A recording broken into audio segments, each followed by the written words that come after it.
자, 시간이 됐으므로 뭐 된 게 아니라 늦었네요. 수업을 시작하도록 하겠습니다. 다들 교재 가져오셨죠? 120 오늘은요 실습 3과 실습 4 이 두 개를 할 텐데요. 우선 실습 3은 이제 직렬회로고 실습 4는 병렬회로죠. 그래서 직렬회로부터 해보도록 하겠습니다.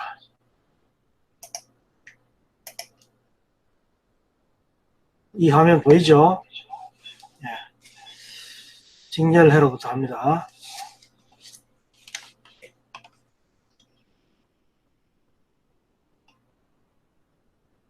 자, 우리가 이제 그 전기회로 하면 크게 직렬회로와 병렬회로 이 두 가지로 나눌 수 있는데, 전기회로라는 것은요, 전기가 흐를 수 있는 회로를 말하는 거죠. 곧 전류가 흐를 수 있는 회로인데, 그 전류는 그 전원의 플러스 단자에서 출발해서 마이너스 그라운드로 이렇게 향해서 흘러가죠. 그래서 그렇게 회로가 이루어져야만 됩니다. 그런 것을 출발하면 다시 원래대로 되돌아올 수 있도록 만들어진 회로를 클로즈드 회로, 즉 닫힌 회로, 이렇게 폐회로 이렇게 얘기를 합니다. 보통은 그 회로에 전원이 반드시 들어갈 거고, 또 저항이라든지 코일이라든지 뭐 컨덴서도 들어갈 수 있고, 그죠? 이러한 각종 소자들로 전기 회로가 구성이 되겠죠. 어쨌든 이 전기 회로는 그 전기 회로에 공급되는 전기가 직류냐 또 교류냐에 따라서 직류 회로 또는 교류 회로 이렇게도 나눌 수 있죠. 근데 우리는 이제 직렬 회로와 병렬 회로 이 두 가지를 오늘 살펴볼 텐데, 직렬 회로와 병렬 회로는 그 회로에 연결되는 저항을 비롯한 각종 소자가 어떻게 연결되어 있느냐에 따라서 직렬 회로냐 병렬 회로냐 이렇게 이야기를 할 수 있습니다. 직렬 회로는 이 그림에 보시다시피 이런 회로가 직렬 회로입니다. 이 전류가 이 전압의 플러스에서 출발해서 쭉 이렇게 R1, R2, R3, R4를 거쳐서 다시 이 그라운드 쪽으로 이렇게 되돌아올 텐데요. 이렇게 전류가 흐를 수 있기 때문에 이 회로는 폐회로인 거죠. 자, 그런데 여기서 전류가 여기서 출발해서 갈 수 있는 경로가 이 하나밖에 없죠. 그런 회로를 바로 직렬 회로라고 얘기합니다.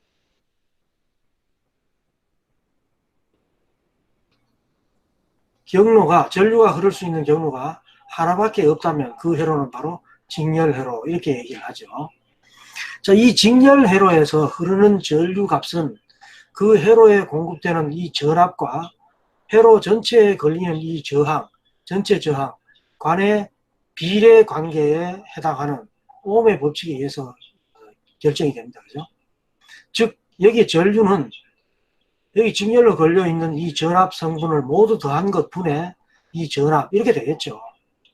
그리고 각각의 이 저항 소자에 드롭되는 전압은 여기 흐르는 전류 곱하기 각각의 저항 소자값 이렇게 하면 되는 거죠. 근데 물론 이제 여기 회로에 직렬 회로에 공급되는 이 전압이 각각의 회로 소자에 분배돼서 전압이 드롭된다라는 거 알고 계시면 될 것 같습니다. 이건 뭐 직렬 회로는 좀 쉽죠. 자, 어쨌든 그렇기 때문에 각각의 소자에 드롭되는 전압의 값을 다 더하면 총 이 회로에 공급되는 전압 값이 되겠죠. 그것이 바로 여러분들 히르히-호프 법칙 배웠습니까? 히르히-호프 법칙에 해당하죠. 나중에도 우리도 뭐 배우겠지만. 자, 그리고 각각의 소자에 드롭되는 전압의 값은 그 저항 소자의 값의 크기에 따라서 달라지죠. 비례하는 거죠. 이 값이 크면 여기 드롭되는 전압값이 더 커지고, 이 값이 작으면 드롭되는 전압값이 더 작아진다. 그죠? 이렇게 이제 회로를 보고 우리가 이해는 할 수 있는데요. 방금 내가 지금 이렇게 이야기하는 내용들을 예를 들어서 시험에 출제를 해서 말로 이렇게 표현하면 여러분 헷갈릴 수 있습니다. 그래서 정확하게 잘 이해를 해야 됩니다. 자, 이렇게 저항소자의 값이 큰 것은 전압 강하가 크게 된다는 것은, 그죠? 곧 그 전류가 큰 저항을 흐를 때 많은 에너지가 드롭된다 이런 얘기입니다. 소비된다 이런 얘기죠. 그리고 저항값이 작은데 전압값이 작게 드롭된다는 얘기는 바로 에너지 소비가 작다 이렇게 이야기할 수 있는 거죠. 자, 그리고 직렬회로 특징 중에 하나가 이 회로의 경로 중에 어느 한 곳이라도 경로에 문제가 생기면 전류가 흐를 수 없다는 겁니다. 만약에 이것들이 저항 소자가 전구라면 그죠? 전구가 이렇게 4개가 연결됐다. 그럴 때 전구 하나가 터져서 고장이 났다. 그러면 다른 전구에도 다 불이 안 들어오는 거죠. 그게 바로 직렬회로의 특징 중에 하나입니다. 직렬회로에서 한 개의 전구가 끊어지면 회로가 차단돼서 전류가 흐르지 않기 때문에 모든 전구가 다 불이 꺼지게 되는 거죠. 그 다음에 직렬회로에서는 전구를 이렇게 4개가 아니고 예를 들어서 4개가 아니고 여기 하나를 더 달았다. 그러면 전체 저항이 더 커지게 되죠. 그래서 각 전구의 밝기가 그 비례해서 그만큼 어두워진다는 겁니다. 이 특징을 여러분들 잘 기억을 하셔야 됩니다.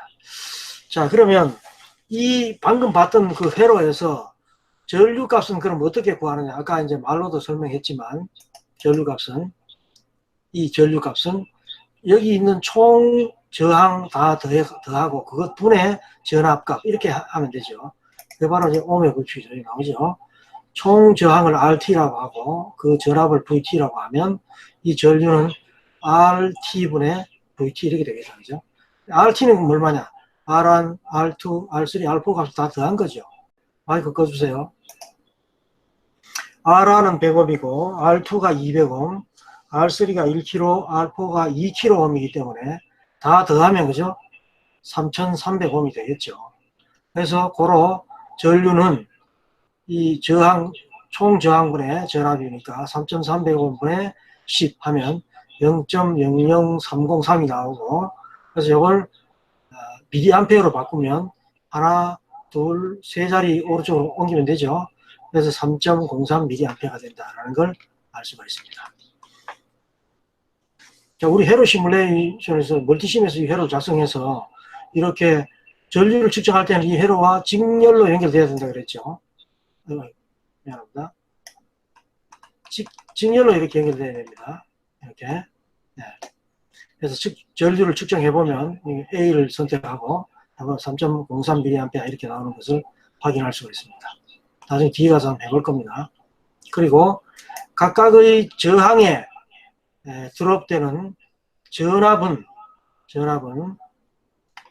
일단 V1인 경우, 아까 설명했지만 V1인 경우에는 이 전체 전류 3.30mA가 100옴에 드롭되는 전압값을 구해주면 되죠.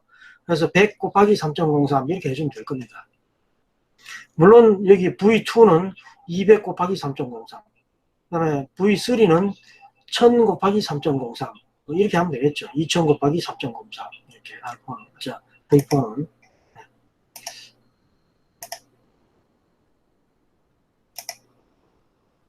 자, 그렇게 해보니까 V1은 0.303V가 나오고요. V2는 0.606, V3는 3.03, V4는 6.06 이렇게 나옵니다. 그래서 여기서 이 4개, V1부터 V4, 이 4개의 전압을 다 더하면 10V가, 거의 10V가 나와야 되는 거죠. 여기는 9.999V인데 이렇게 곱하면 RT 곱하기 I 하면 거의 10V라고 봐야 되죠. 물론 엄밀하게 따지면요, 10V가 안 나오는 게 맞습니다, 사실은. 왜냐하면 도선의 저항도 우리는 지금 여기는 없다고 보고 이렇게 계산하면 10V가 나온다 이렇게 얘기했지만 도선의 저항도 조금은 있는 거거든요.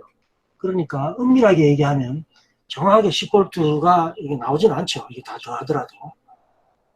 어떻게 보면 이게 더 맞는 얘기다 이렇게 볼 수가 있습니다. 자, 그러면 실제로 그렇게 되는지 멀티심으로 확인을 해보는 순서를 갖도록 하겠습니다. 자, 지금 멀티심 다 실행했죠. 자, 이렇게 멀티심을 실행하고 지금 잘 따라오고 있습니까?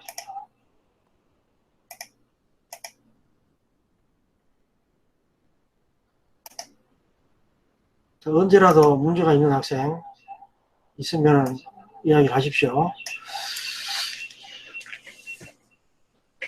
채팅으로 이야기를 해도 되고, 채팅으로 이야기를 했는데 내가 미처 못 알아듣고 있으면, 못 보고 있으면 마이크를 켜시고 그렇게 이야기를 하십시오. 자, 말이 없으니까 계속 진행합니다.